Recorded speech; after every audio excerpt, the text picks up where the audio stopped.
I'm Danielle Ofri. I'm the chief editor of Bellevue Literary Review, and we're so excited to welcome you back to the New York Academy of Medicine for this year's Reading the Body. Reading the Body is a collaboration with the Paige Fraser Foundation, who is our partner in this wonderful event. We all inhabit singular bodies, but we're also communal.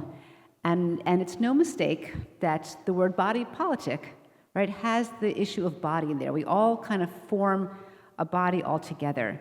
And even though we are separate, our bodies interact, our health interacts, and the way we interact with society influences our health. And so tonight's event uses multiple artistic lenses to explore the concept of body politic. And we're going to start with the world premiere of our newest film, Reading the Body, and that'll follow up with a panel discussion and a conversation with you, the audience. So tonight's event and the film is a gigantic collaboration between Bellevue Literary Review and the Paige Fraser Foundation. If you don't know these two fabulous arts organizations, we'll tell you that Bellevue Literary Review, BLR, is a journal, and we publish creative writing about health, illness, and healing. And the Paige Fraser Foundation is a Bronx-based community group that is devoted to performing arts and wellness and has extensive programs that promote community engagement and individual enrichment. The short film you're about to see is a truly remarkable collaboration of these two arts organizations. We took poems from the pages of BLR's current issue, which is at the printer as we speak.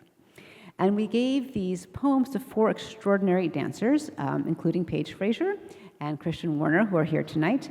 And we asked them to create original dances based on the poems. And we also commissioned original music and brought a professional actor and a sign interpreter, Avery Gordon, who's here with us tonight. And the result is a film that, well, I'll leave it to you to fill in the blank. But I will say that last year's Reading the Body film, and that includes our filmmakers who are here on the side, won first prize in 4 film festivals and was featured in a total of 13 national and international film festivals. The film runs about 15 minutes. We'll catch up afterwards with our panel and then invite the audience to join the conversation. If you didn't get your popcorn, it's at the back, and we'll see you after the film. Thank you so much.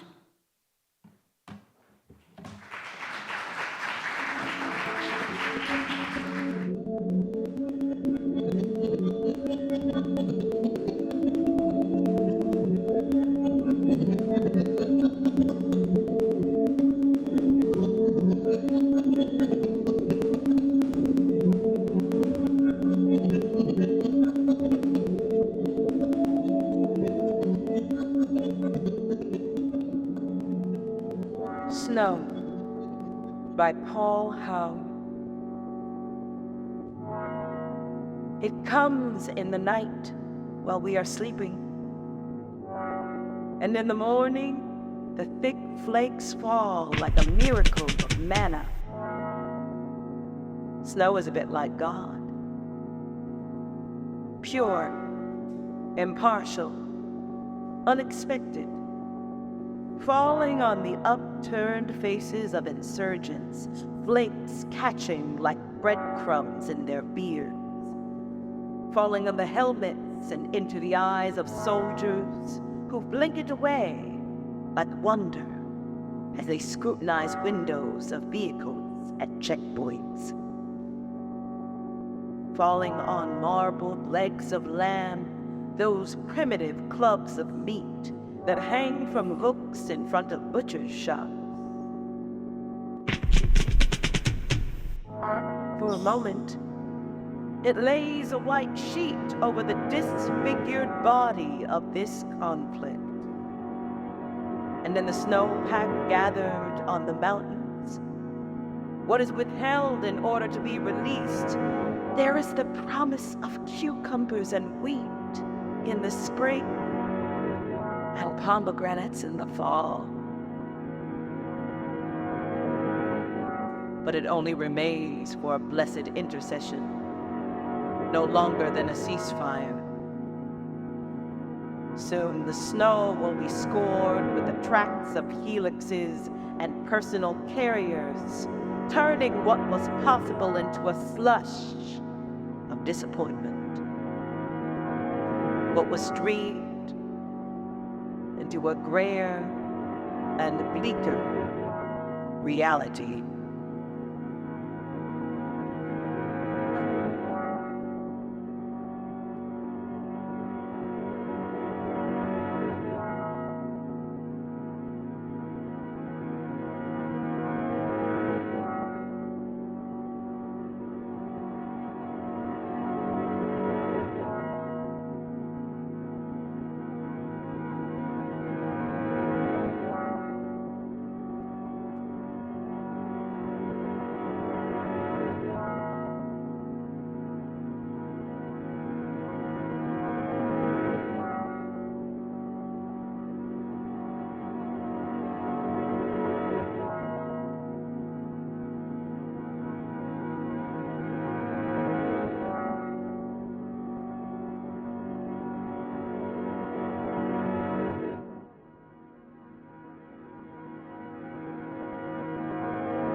Ellis Island, 1951, by Vera Crumb. On the island where we landed, radiation lit my father up, illuminated hidden damage, exposed him to the men in white lab coats who examined and then weeded out the weak. I own a pencil sketch of lungs, crisscrossed with black X's from the doctor with beautiful handwriting, who wanted to send us back until the women of the church, who were waiting, sent one to tell that doctor no. Amid congregation hand-me-downs, the crops and cutlery, picture books with missing sheets, a suit for my father, the crib in which I slept till I was 6. I wore childhood like a disguise, while my parents, adult, unknowable, existed as if filled with something I could not identify. My mother alone in the kitchen, stirring sugar into sauerkraut like winding an old clock. And my father at his desk every evening, the door to the study locked to everyone but Brahms.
Catching Pregnancy by Lisa Molyneux.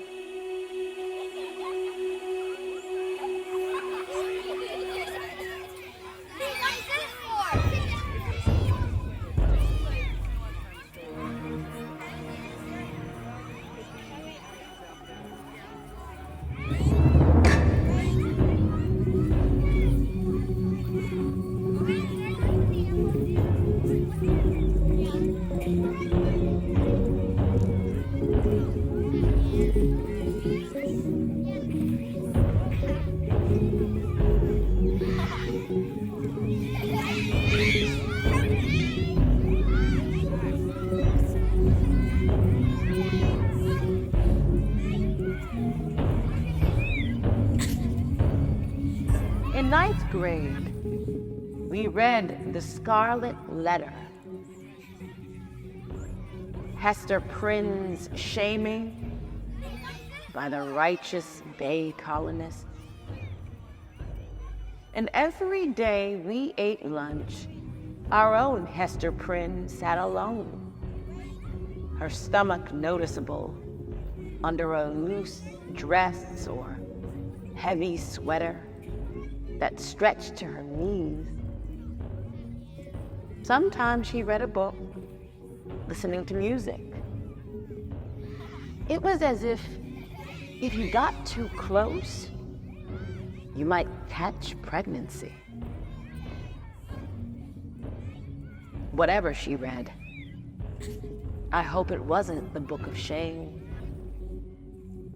That she graduated, got a PhD, became the first female United Nations Secretary General, the first to discover a new gene, the first to conduct her own opera at La Scala. But will she ever forgive us?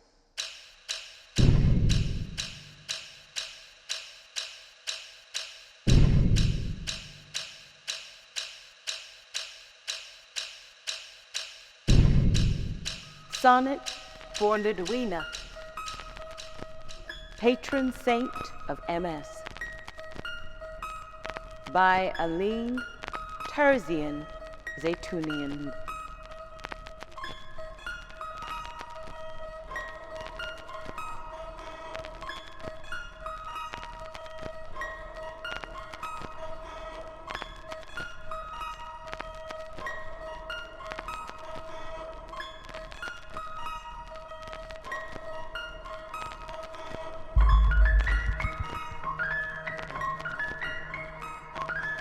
If I had a time machine, I would tell you the suffering isn't worth the fame. The way they exalt your name, light candles, set the church rafters ablaze. I would tell you to walk into the river after the first knee buckle, foot drag, retinal spot. I would walk beside you, gathering stones, then sink us until the cool river floor absorbed our weight. And there, Lidwina, we would be free of it.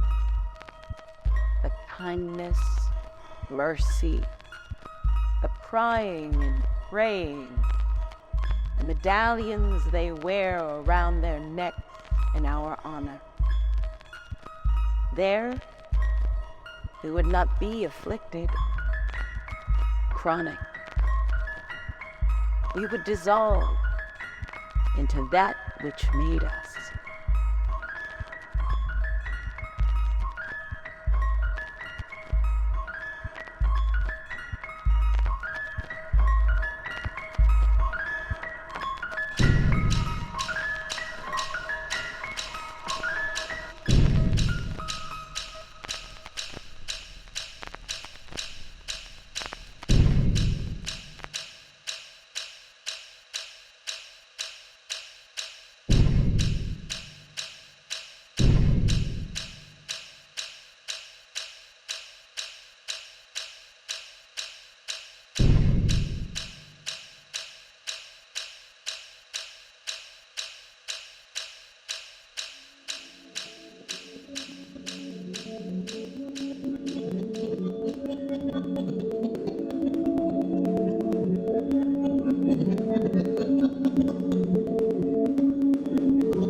Thank you all so much. It's going to bring our panel up.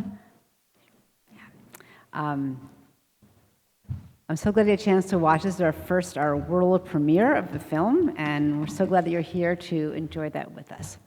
I'm going to introduce the members of the panel just briefly, but they'll tell you more about themselves. On the far right is Paul Edwards, an English professor at NYU and book reviews editor for The Black Scholar. He previously held a fellowship at NYU Center for Ballet and the Arts. In the middle is Miriam Rowan, a psychologist who cares for performing artist athletes, among other clients. And she herself was previously a dancer with the San Francisco Ballet. Nisha Sajnani is director of the NYU program in drama therapy and theater and the Health Lab. She's one of the founding directors of the Jameel Arts and Health Lab, which is a collaboration with the World Health Organization. And for my background, in addition to my work with BLR, I'm a writer and a primary care doctor at Bellevue. And my connection to dance is a short stint at the Alvinelli School when I was in high school. And during my medical training, I spent most of it at the Martha Graham School. So I'm going to start by asking each of our panelists to tell us briefly what you're doing now, because I can hazard a guess that no one here started out with the current mashup as a game plan. So Paul, I'll ask you how you got to where you are. So my work is on Black American performers who spent their careers in the 1920s and 1930s Germany. And you can imagine this is sort of a clearly interesting, terrible period in German history. And I'm really curious about the ways in which Black Americans were figured. And so what I'm really focused in on are these Black American performers who come out of the Harlem Renaissance, really do film Cotton Club, these sort of well-known, well-regarded, just north of us, and the effects that they had on German culture and politics. So to me, one of the things that's really interesting that I've discovered in the research are the ways that Germans responded to Black dance. On one level, it is, as we know, this kinetic, energetic form from the Charleston to the Black Bottom, but also there are ways in which it enters into politics. As you can imagine, people on the far right, Nazis in particular, Germans doing in Charleston and are concerned that these young white men and women are becoming Black. And it is through dance that there's a real concern about race and the ideas that these young people could become Black, and this is seen as a terrible, horrible thing that could happen. And it's just really fascinating to see the connections between Black Americans trying to really propose their modernity, talking about being urban, talking about being New Yorkers, about being American. And that gets subverted and perverted into this idea of primitivism, into ideas of savageness, and that these Germans are going to lose their culture by dancing. And so that's my current project. It's called The Black Wave, the New Negro Renaissance in Port Germany. I'm trying to finish it this year. And I'll sort of stop there. I'm sure we could say a little bit more as we think about the wonderful video we just saw. But thank you. Thank you, Paul. And Miriam? Right. Wow, it's so interesting to learn about everybody on this panel. So how did I get to where I was? Can you hear me? Okay, I'll be a little closer to the... So I began this when I was probably 11 at the School of American Ballet in New York City. Here we are. And then moved through a very intense training in classical ballet into a performance career, initially with Carolina Ballet and then the San Francisco Ballet.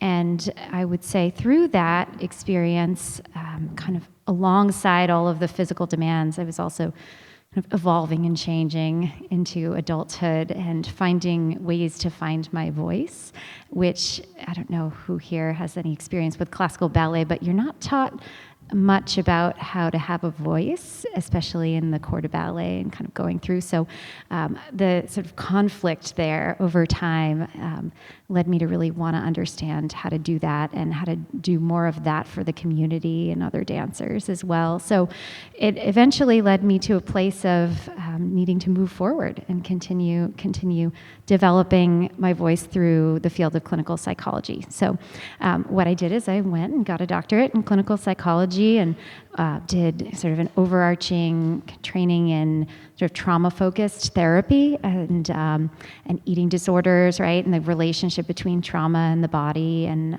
our relationship with ourselves and self-integration. And that led me to an internship at Woodhull Hospital in Brooklyn, if you guys know, and then up to McLean Hospital in the Boston area, working with a very specific treatment called dialectical behavior therapy, if anyone wants to look it up. But I do many other things, and I actually melded the two together now in private practice and work with a variety of different populations, actually. But a line of that is my work with ballet dancers and dancers in general and performers, and just a lot of these kinds of different challenges that come up for somebody in the performance life, and all that, which we'll probably get to as we go along.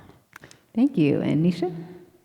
Sure. I suppose I would probably start this story before my birth. I would probably start with my parents' migration from Sindh, which was in the province of Pakistan, and they were born in the year of partition in 47, and then lived in a refugee camp for about 3 years in India, in Agra, before ultimately migrating and meeting and migrating to Canada, where I was born. But I start the story there because of the somatic inheritance of certain concerns around migration, division, cohesion, belonging, that I think have traveled through some of my work.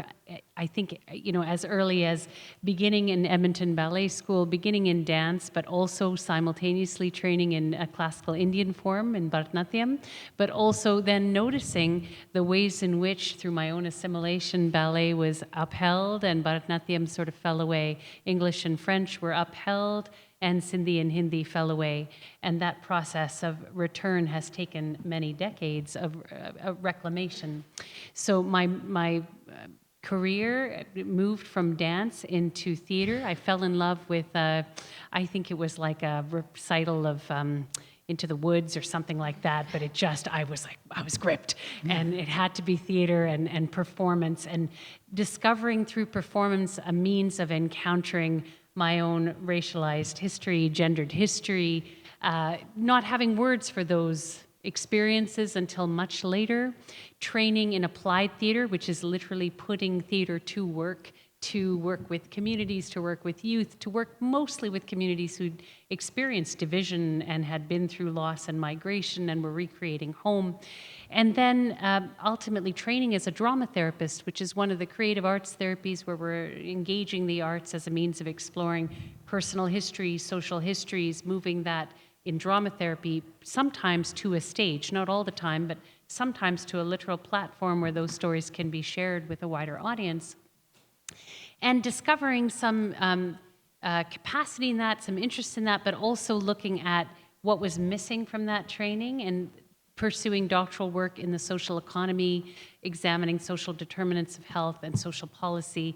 And that ultimately has led me to a career where I bridge training drama therapists in the creative arts therapies at NYU, but also co-leading a lab with the World Health Organization where we're able to not only amplify research on the health benefits of the arts, the benefits of dance and what it may afford us, but also translate that into policy pathways where people have more access to opportunities like this. So let's turn to the topic at hand, body politic, a very resonant word. And I'm wondering to the panel, what does that term mean to you? And maybe Paul, I'll let you start us off. Yeah, when you sent around that question, I was like, oh, what do I actually think that word means? I mean, I use it a lot, but what do I mean when I say it? And I think what I really came down to is thinking the body politic as the combination of the activists, the people who are pursuing a political agenda, and the people who they sometimes represent very forcefully, and sometimes the people they say they represent. And I was thinking about that, well, the active and passive participant in politics, and the body politic to me seemed to combine these two roles, the sort of much more active person out there on the street, the person who takes on the political agenda, the political role, and those that either support them or are bothered by them. And that seemed to me to be a really important conception of the body politic, that we're thinking about this sort of at once amorphous group, but we can also think about who makes up that group, and we can recognize the representatives of that group as well as who we think they are trying to speak for. And that sort of seemed to me to work as a working definition. And Miriam, what comes to mind when you think of body politic? Yeah, I had to think about this a bit, but I think in my work I was thinking about it in the sort of formal definition of the system, right, that we're individuals making up part of this larger body and society, and how we work together and are integrated in our many facets, right? And then from an individual perspective, because I work on the individual level, it's the health of the individual and how that individual can similarly participate or not participate in the body at large, right? And how do I help individuals, using this term a lot, but find their voices, be embodied, right? Be authentic, as a way of having a part in the society at large and the health of society at large. Anisha, what about you?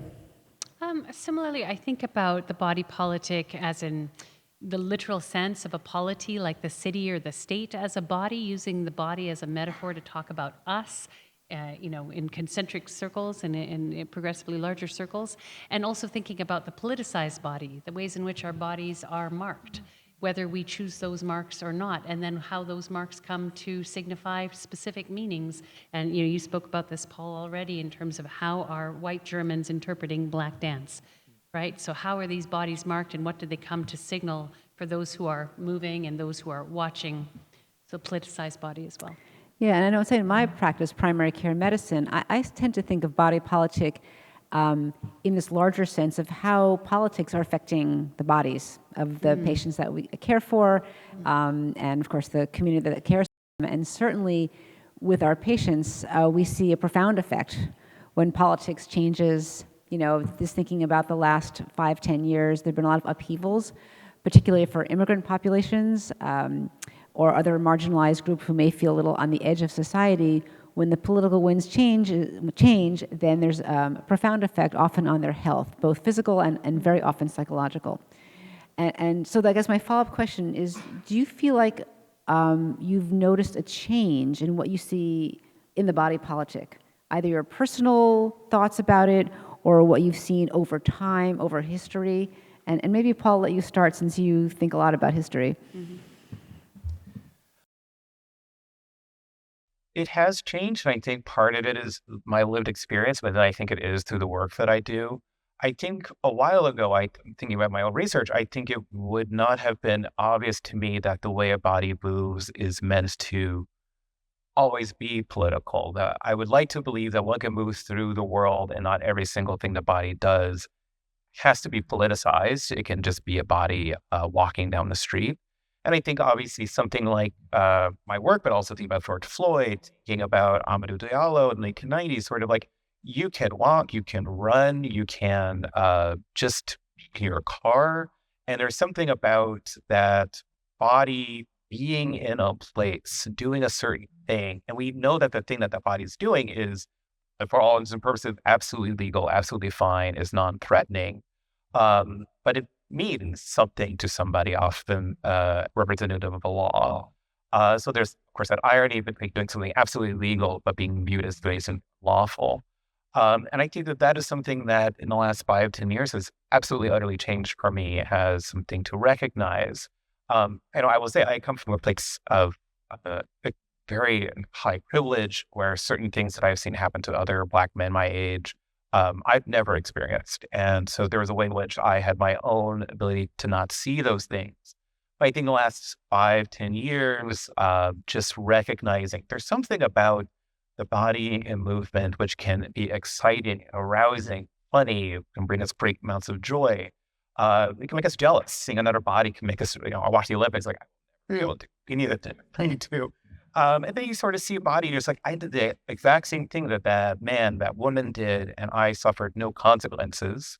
Or the other way around, I did the same thing as that man or woman or that person, and I suffered consequences that they did not. And I think that has absolutely utterly changed the way I think about concept of movement, concepts of the body, and to close out, just sort of recognize we could see something in a video on YouTube, on TikTok, and people would absolutely disagree with what I saw or with what you saw. And it's really bizarre to suddenly realize, like, oh, we saw the exact same thing happen, but our recognition, our decision about what that was is absolutely different. And so, yeah, my understanding of the body politic has absolutely changed just in the last 5, 10 years. Yeah, Miriam? Yeah, has it changed? I'm sure it has. I'm trying to think Have about. you noticed any difference in your clientele and the patients that you care for and how they may come to view, even if they don't express it literally, the body politic? In a very simple way, I think, my patients are coming in with all different kinds of experiences and reactions to what's happening, kind of on a governmental level, for sure, and carry stress, carry reactions to that. What happens is that there's a neurobiological relationship to what we experience on a societal level, right? And that carries, as we know, a lot of stress for some people, and then they've got to figure out a way to work through it and manage when there's leadership and various forces of oppression or violence of all kinds, right? And so that's what I work with, right? And so has it changed? I don't know. Maybe it's deepened a bit as various political discourses come into the room, for sure. So I'll leave it at that. Nisha, any thoughts how things have changed either historically or in your own thoughts? I like how we have been arranged here because you're thinking, the conversation around history and the ways in which the dynamics of power and liberation are manifest through the body, in my work, require working through the body, that we work through the soma, that we work to co-regulate on a physically with one another, and we may then find a pathway to our own stories, our shared stories, and the stories we wish to tell to another, either non-verbally through performance, literally in movement, or through theater, or visually through different art forms. And I would say personally it's evolved for me through performance. My own work in performance has taught me so much about how I inhabit this skin. And there's one maybe very brief story of one that I don't usually tell on a panel, but I will because this is the conversation we're in. And it's a story about coming out to my mother. And, I couldn't quite figure out when to do it because I was performing as a good Indian daughter in a particular way. I was performing my role, right? Inhabiting my body in the way that I felt I needed to inhabit it. But one day she wasn't feeling so well, and not well enough that we needed to go to the ER, thinking about interactions like with literal health care. And there she was, hooked up to a monitor where I could see what her heart rate was, and I could see that there was a physician checking on her from time to time. And I thought, well, now's probably a good time. I mean, she's certainly being observed, right? And so I told her, and I watched the heart rate monitor, and I watched her. And she just sort of sighed and sort of turned over and then turned back over to me and said, well, how are you going to have sex? That's another panel. I was waiting for the pulse to go up and the blood pressure to go down. So let's turn to our fabulous film, which is an incredibly, it's only 13 minutes here, but it's been months and hundreds of hours, would we say, easily of pulling this together. So I'll start with the panel to ask if you could, each of you, share either a reaction or an observation, thoughts that might have triggered, and I'll also ask the audience to think about that as well, because you'll have a chance to speak in a moment. So I'm going to reverse it. So Anisha, I'm going to start with you. Tell me something that stood out from the film and what it made you think. Wow.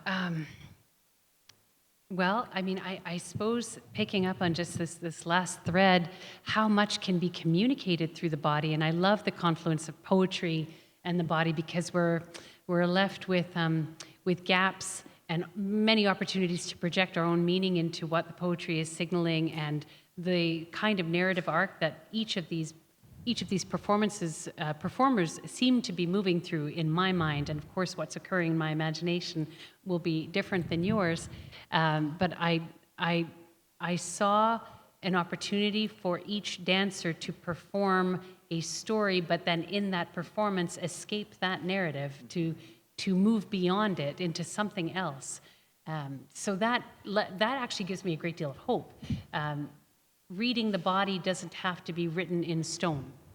You know, that what you're reading is not written in stone, and that in performance we are actually writing something anew again and again.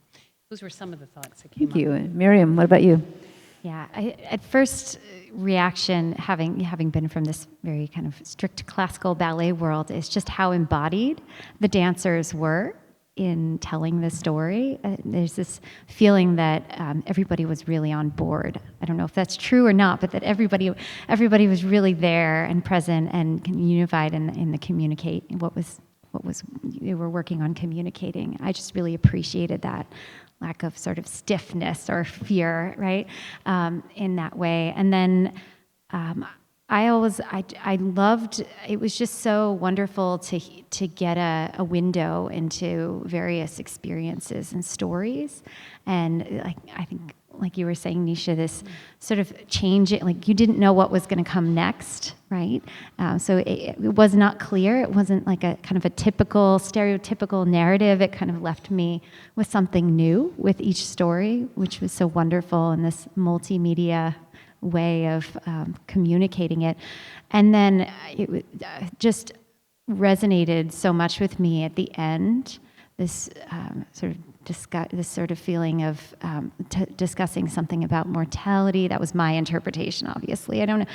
At the end, and just that all of the dancers coming together as a unified group.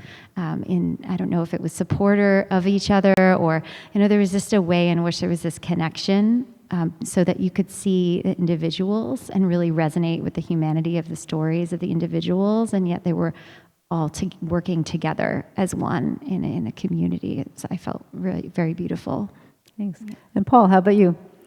Yeah, I think I'll perform a brief English professor, and I won't spend too much time on poetry, although we can talk about that later. I was just really fascinated by these poems, which are so much about visibility, and they're so focused on hypervisibility, right? Like so many of these poems are thinking about actually not wanting to be seen or being seen less.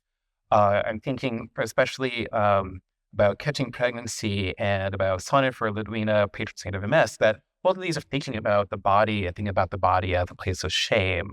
And for any of you who have read The Scarlet Letter in high school, I mean, something of that poem made me think about is we read that book because we don't think there's a pregnant person in the room. And I find it so interesting that this poem invites us to imagine a pregnant person actually be there, to be I imagine the teen pregnancy and the sort of sight of shame of that.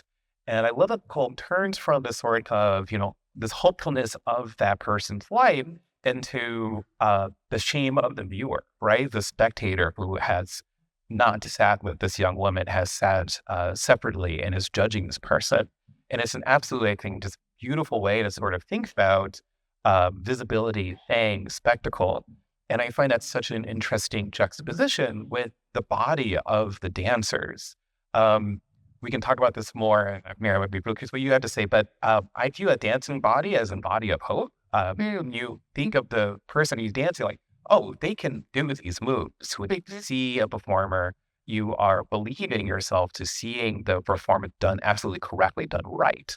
And so there's something really interesting about the visibility of the dancer. You're supposed to see the dancer. The dancer is supposed to be doing it right. And so it's interesting to think about these poems, which are often about these hyper-visible bodies that are hiding, these ephemeral bodies, think back to Snow. And then you have, of course, this video being shown these, kinetic, absolutely phenomenal dancers. I think there's something really interesting about that. Thank you. And a few people asked about how it kind of came to be. And, I think we started, was it 4 years ago, Paige? That was during the pandemic.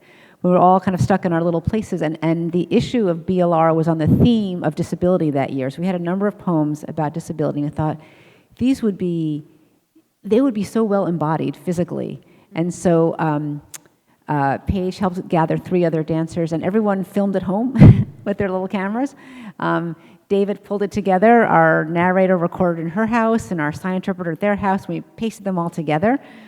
And then last year, when the theme was taking care, caregiving, we actually filmed everyone together, though our ASL and narrators were still off-site. This year, we brought everyone together in kind of a monumental way of bringing all the art forms together, the written word, the spoken word, the signed word, the embodied word, all together, along with original music. And those of us who were privileged to be in the room as it was being filmed, as Lynn and Lesma it was just amazing. Because, I was in the room when the poems were being selected from the slush pile. As you know, when people submit to a journal, we have thousands and thousands of submissions, and we read through them all. And they're all wonderful, but which ones will fit the theme? And then within the theme, which ones could be a dance? And that was a really exciting element for the poetry team, to pull that element above and beyond which will work in the journal, paired with which fiction, which nonfiction, but also with which dance. And so that's how it came to be. And we're excited to go forward. And I think the idea of optimism is what really struck me, is watching the dancers really lift the words off the page, into their bodies, into the air, into the viewers. And really every performance is a gift. It is the gift of the writer, the poet, the dancer, the musician, who's bringing this forward, which I think has a lot in common with healthcare. And I think many people in healthcare and in the caregiving professions are also working and training hard on their craft, and then at some point they're giving this to the patient, who then is also giving back.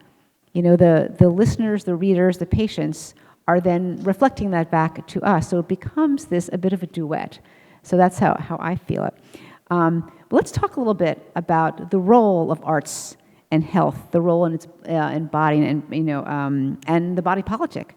So I have two questions. So one is, where do you think arts fits into health? And then, how do arts help us connect our bodies with society and the world around us? And you can answer both or one of them. So Nisha, I'll start with you, since you're right on that topic for your conference. Definitely. Thank you for the question.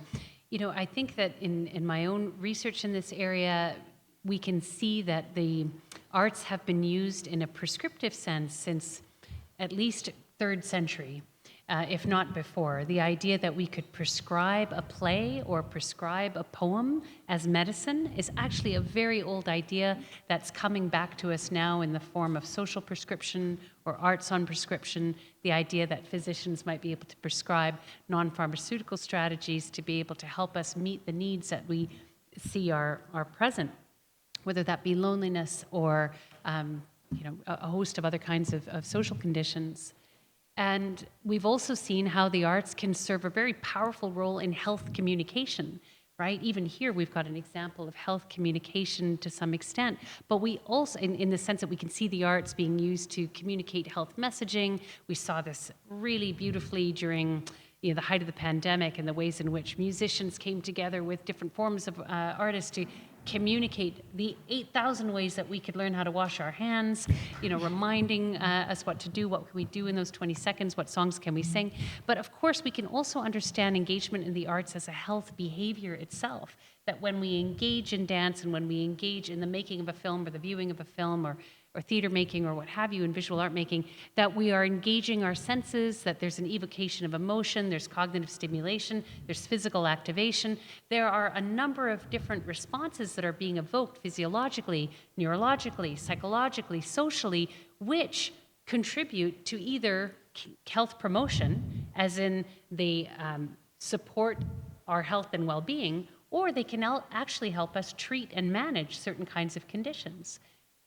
So I see an absolute relationship between arts and health, and that we need to recruit every resource we have available to fully realize the health that we may actually aspire to. If we think about the WHO definition of health, it's not only the absence of disease, but the most complete state of physical, mental, and social well-being. And we need an all-hands-on-deck approach to that. And I see artists, the arts therapists, as an underutilized resource in meeting that goal.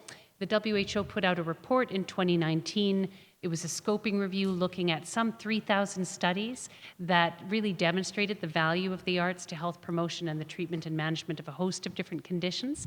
And that's really opened a floodgate of interest and research in this area, which was pre-existing the WHO's interests, definitely. We absolutely know, and I'm sure there are some here, practitioners who've engaged in this work for a long time. But WHO, as our global health policy body, became interested in around that time. That report has come out, and since then, we've inaugurated this lab, the Jameel Arts and Health Lab, which is the material expression of the WHO's initiative in this area to advance the research, to advance policy in this area, to coordinate amongst a global network of labs that are engaged in this work. And we anticipate that the next major report from the WHO will actually arrive in 2026, and we'll be taking a look at population health. How do the arts support us at a population health level? I'm very excited about this because compared to other treatments that we give to our patients, the arts don't tend to make us nauseous, vomit, drop our potassium, lose our sex drive, or make our hair fall out. So all power to it. Multimodal, low risk, absolutely. Yeah. Miriam. Okay. Oh, wow, that was such a comprehensive survey. So when I really think about creativity and just the importance of that the arts, just even watching the arts, having it model, having it seen this sort of creative burst and life force that comes out of the arts, right? When we're in illness, and just whether we are viewing it or having an opportunity to draw in bed ill, for example, right? It just is this burst, and it kind of can shift everything, right? It can kind of put us on a different plane altogether, and that's so important in health, right? We think it's just like one thing leads to the next thing, and we can treat the thing, and sometimes what helps us is something completely out of what was linear in our minds or rational, and to me that I think is so special about the arts. It's what can't be captured in a way. Thank you. Paul? So one of the things that really comes to mind thinking about this, I think at least to me, it seemed counterintuitive, but then when I thought about it, it seemed much more true, which is the ways in which the arts can be used in support of health. What I'm thinking of are the types of artists, musicians, dancers, choreographers who actively use their platform, use their stage to talk about the law, talk about types of boundaries that are being put between people. So I'm thinking, for example, of some of the early bathroom bans where different artists refused to go to North Carolina. They refused to go to Mississippi. And, you can imagine now different artists, refusing to go to Texas over abortion rights.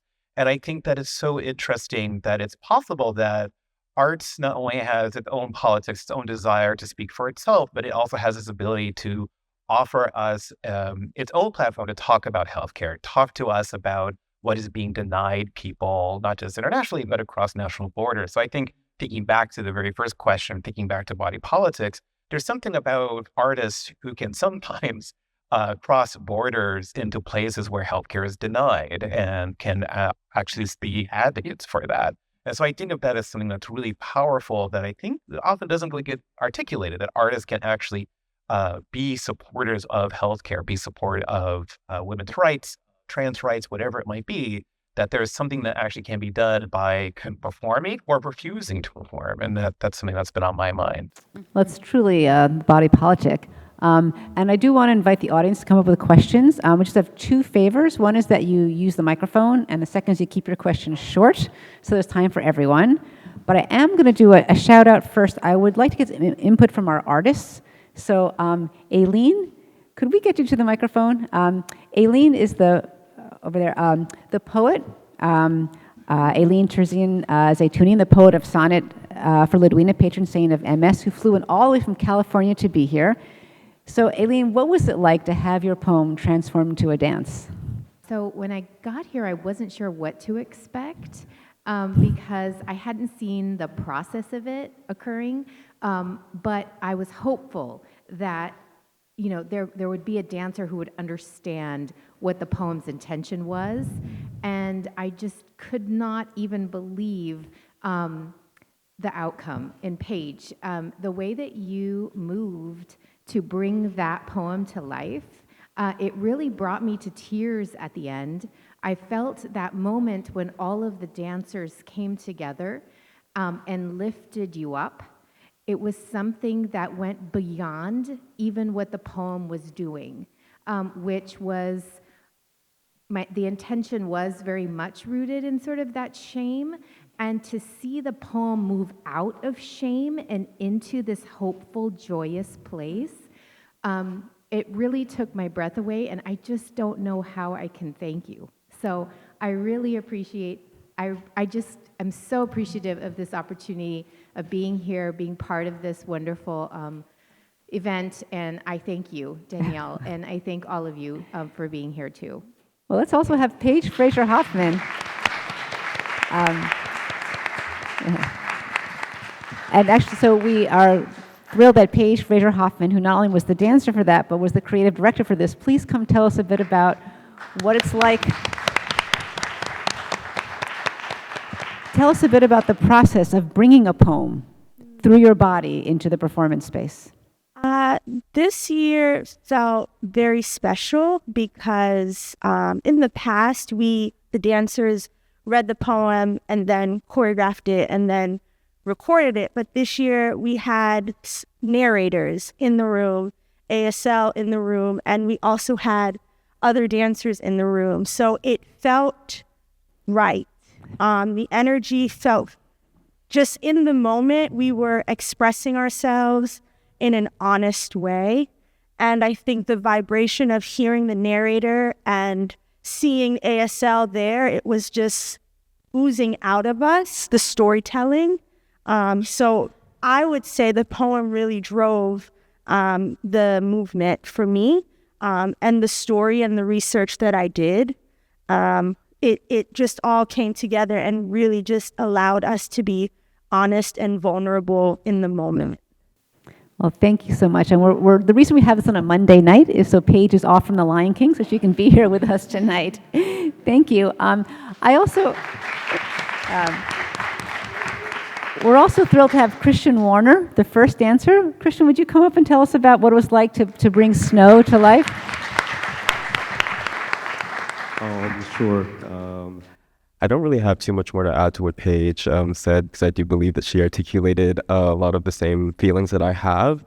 But it's been an interesting experience taking this film in, especially considering the subject matter of a lot of this work. I find it interesting that the techniques that have been conditioned in my body were often the last things that showed up in the film, which is, I think, powerful because it relates back to the body's natural intelligence, which I think was one of the stronger tools that we had to utilize this day. You know, it was a brief shoot, so you don't have really a lot of time to think or plan or, Right, and your poem in particular, about the conflict in Afghanistan was really a body politic, the bodies together in a conflict.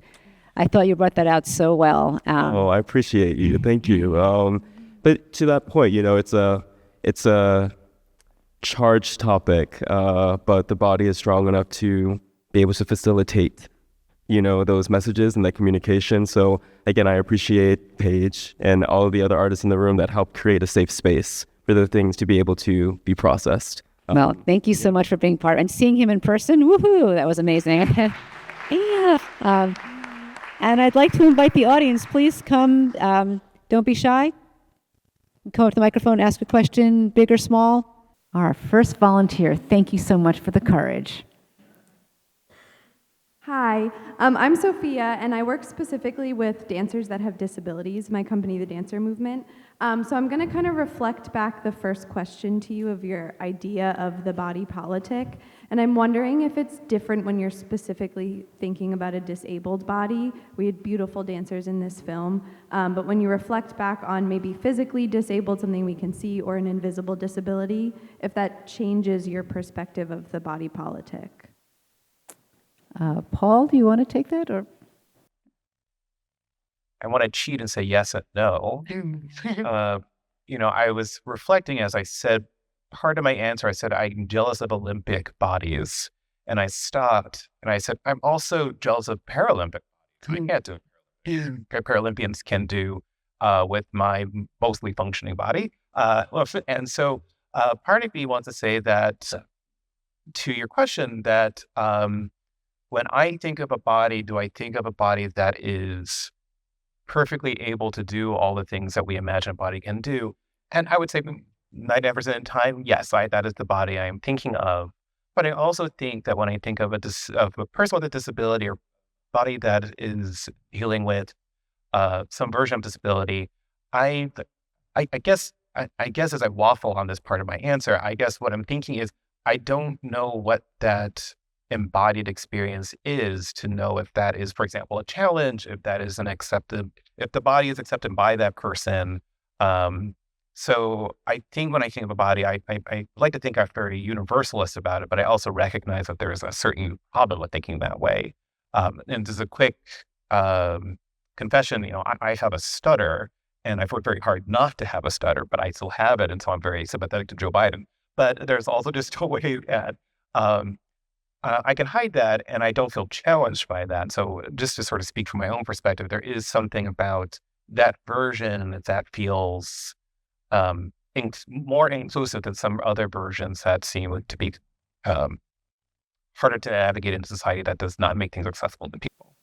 I think also to add to that is I think about some of my patients, those who navigate the world with visible disabilities and those who navigate with invisible disabilities, how the society reaction is quite different, for better and for worse, in many cases. And I'll just open it. I don't know if you want to add to that, Nisha or Just Darren? that I think it's a great question for even thinking about what we imagine the body politic to be, and do we imagine disabled people in the body politic, and that we can only do that by creating both art forms and platforms that allow multiple bodies to be visible, multiple realities and experiences to come to the fore, be audible, be visible, be present, be felt, be part of how we imagine who we are as a body politic.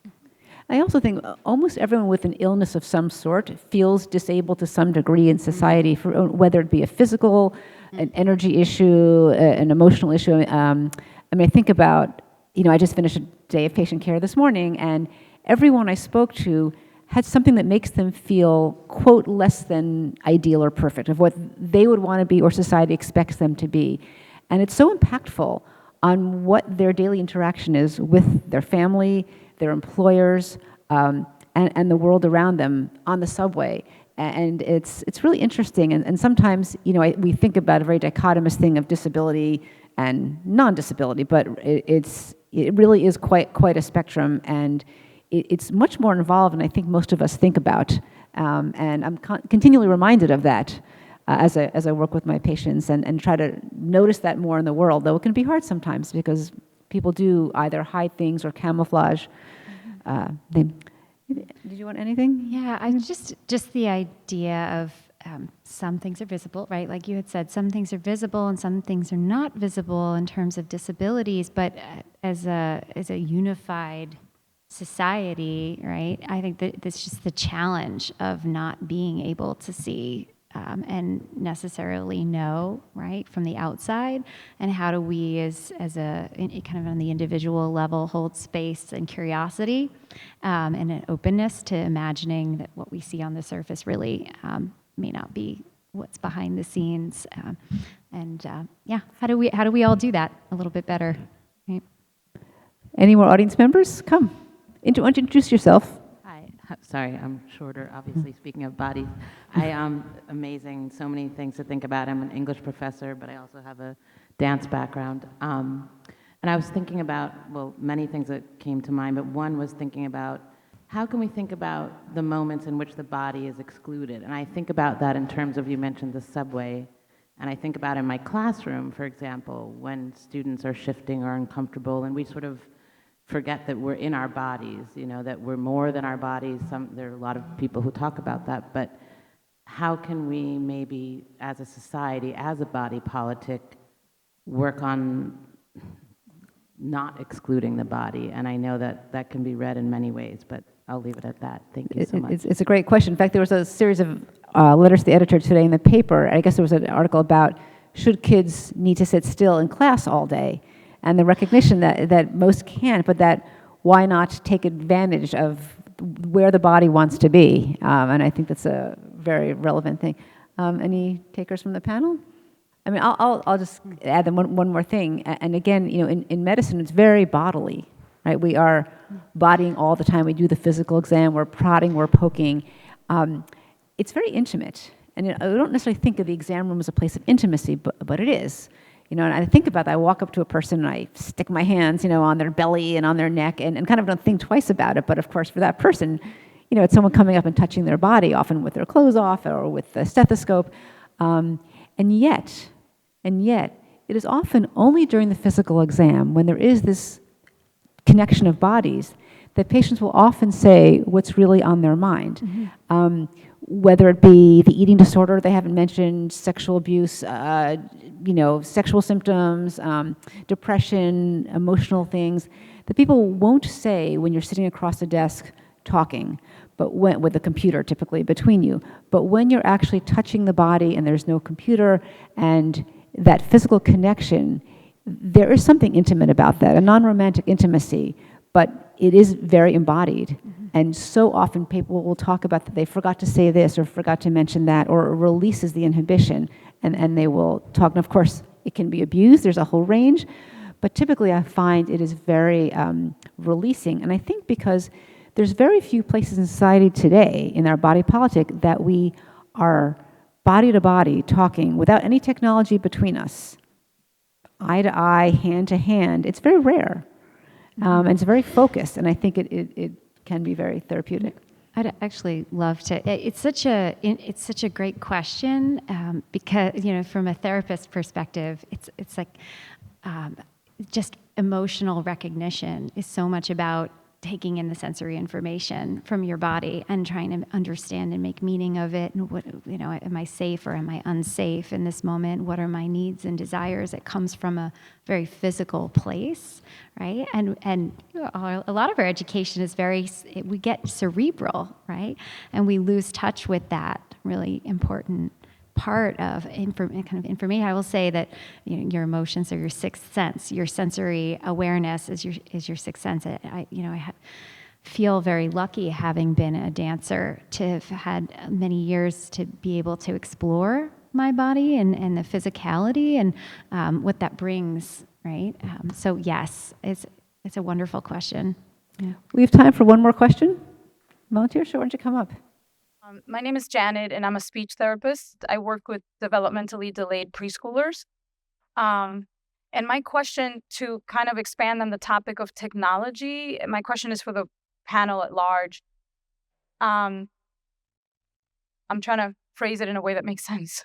To what degree do you come across in your work, or maybe not, or have considered the impact of technology on society? And we're talking about art and bodies, both as a collective and as individuals, and the isolation that technology and social media is imposing on bodies in our century. Go ahead, Miriam. I mean, this is just like the most, kind of one of the loudest, I think, discourses right now, right? It's like, how does social media impact our mental health, right? In that way. I mean, you definitely do see that. But as a therapist, right? Because it really changed. COVID changed our profession really dramatically. And I'm always saying, I'd love to get people back in person, right? And I remember the first time I got back in person with a patient, the story that they were telling me just brought me to tears immediately in a way that I hadn't experienced on a screen before. I just think that is so important to register, is the value of that in-person connection. We can't erase it. It's fundamental to our health and the body politic, the society, right? And we spend a lot of time, I'd say, as clinicians, think if I keep that hat on for a moment, trying to approximate what therapeutic presence might be like. And in education, what does a real rapport with your students feel like through a screen, right? So there's social media, absolutely, and then there is the attempts that we've been trying to make to work within these new fields of interaction, not new, been around for a while, but forced upon us in a very significant way over the pandemic, where we've had to discover, well, how do I make eye contact with you when we're both gazing at that camera and then shifting about? What does it feel like to actually encounter another person? So I'm sure that we will come up with more and more technologies to approximate the experience of just being together. Mm-hmm. But it's going to take a really concerted effort, thinking about body politic from a positive and optimistic sense. It will take us as a body politic to move in the direction we want to go, which is hopefully away from the forces that keep us apart and isolated because of the negative impact it's having. Yeah. Yes. Well, I think one of the benefits of arts engagement and what artists are able to do is convene people in a way that is engaging and motivating and pleasurable. And that can also happen online, it turns out. Yes, and some folks have really talked about how valuable they have found art-making spaces or just convening spaces online. So it's not to say that it's not a black and white issue, right? But yes, absolutely, artists have a role to play here. I had some of the highest attendance of my life being a professor because everyone showed up over Zoom, but I had such low engagement. Mm-hmm. And that feels to me so indicative of what social media and social networks are right now, which is like, you can be very present, but you don't have to engage. So that level of, I'm actually going to be present in this space over Zoom and engage with other people. It's like a muscle that none of us have had before. And so it's interesting to see my students struggle with, being that kid in the front row that raised their hand at every single class and then being online and clicking that button. Like it was a completely altered state for them to have this interaction talking about literature, performance, and it was really, really difficult.